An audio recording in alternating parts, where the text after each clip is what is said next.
Paldies, labdien! Atmetot visas 8. marta blaknes, droši vien ir šobrīd īstais brīdis, lai mēs pievērstos tam, ka šī diena ir par to, ka sievietēm ir ko teikt.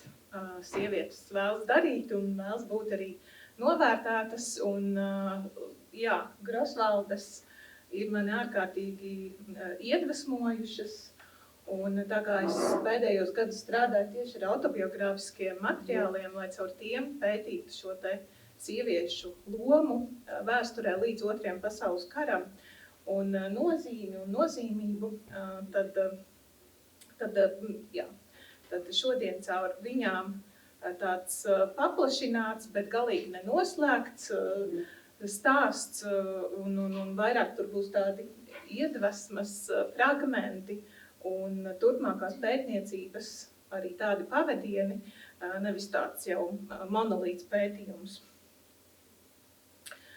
Domājot par sieviešu vēsturi, kāpēc tā ir svarīga, tad droši vien tas labākais, ko pateikt, ir, ka tas vienkārši paplašina mūsu to lielo vēstures naratīvu, kas jau ir cauri gadsimtiem rakstīts un nevelti pagājušā gada 70. 80. gados, kad bija tāds feminismu vilnis, tad ļoti arī pievērsās tam, lai šo te sievietes vietu vairāk parādīt šajā lielajā vēstures stāstā. Un, protams, tad tā ir pētniecība, bet es domāju, ka šodien tikpat svarīgi arī ir šo te pētnieku darīto padarīt par sabiedrisko zinātni, lai sabiedrībai būtu arī uztverami šie te pētījumi un pētnieku secinājumi.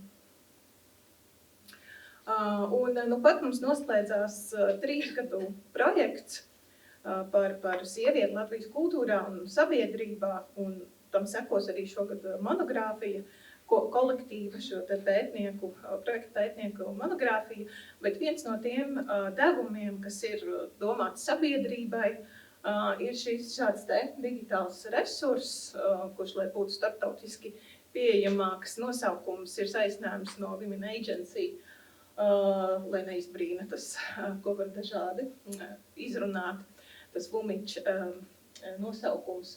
Un, protams, ka šajā resursā ir arī visas Grosvaldes, kā mēs redzam, šobrīd tur ir 842 personas, tātad sievietes ar devumu līdz 2. pasaules karam, visdažādāko. Noteikti iesaku ieiet un ienirsiet, un es domāju, ka būsiet arī, bagātināsiet savu erudīciju. Jā, un ir arī visas Grosvaldes, piemēram, šādi izstās Margaretas profils, ko varētu rulēt uz leju un uzzināt vēl daudz un daudz par Margaretu. Un es paralēli strādāju ar vairākām šāda laika sieviešu dienas grāmatām un vēstulēm, un man patīk tas, ko ir teikusi Marija Eglīte, tātad Viktora Eglīša sieva pirmā un Anšlava un Vītvuda māte, ka dienas grāmatai priekš manis liels svars, jo, protams, tas ir tāds, kā sauc, ego dokuments vai personīgs dokuments, bet paskatāmies pēc gadsimta, tai dienas grāmatai ir ļoti liels svars arī priekš manis, priekš citiem pētniekiem, un tāpēc tas ir brīnumains, piemēram, kaut vai Margaretas dienas grāmatas atradums ir pavēris milzīgu lauku arī sieviešu vēstures pētniecībā. Un domājot par tām, ko es runāšu par šīm saiknēm starp sievietēm, es šobrīd tieši strādāju pieminētāji monogrāfijai pie nodaļas par to, cik liela nozīme bija sieviešu ģimnāzijām savā laikā, un šī te ir pirmā privātā latviešu sieviešu ģimnāzija, Valdemāra Maldoņa ģimnāzija, gan nesaistīta ar Grosvaldiem, bet tikai lai pateiktu to, ka cik svarīgi ir saprast, kā šīs te sievietes, kur mēs kaut kur uznāk kāds stāsts, kā viņas ir saistītas viena ar otru. Un, piemēram, šeit mēs redzam, kā sasaistās dažādi šīs te Maldoņa ģimnāzijas absolventu un skolotāju stāsti. Pieminētā Marija Eglīte bija skolotāja šeit ģimnāzijā. Bet tad iesim tālāk.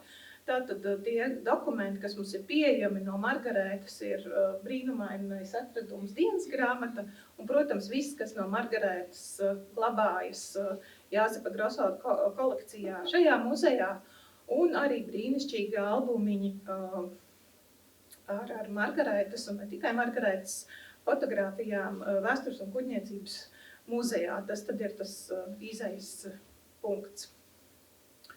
Un, protams, ka droši vien Margarēta bija viens no iedvesmas avotiem arī mūsu kopīgi ar Ievu un Kristīni veidotajam resursam Facebookā un LSM par Grosvaldiem, kurš nedaudz šobrīd ir pieklusis, jo visāds citādas prioritātes.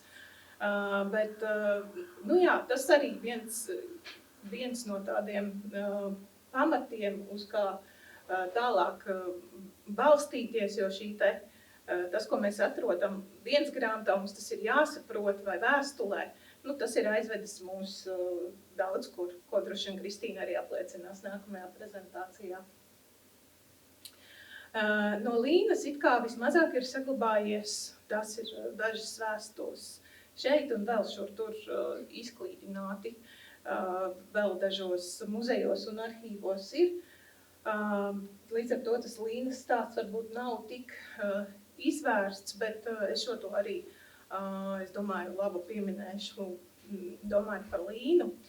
Un, nu jā, un tad ir Marija, kura, protams, ir absolūti abrīnojama sieviete, gan ar to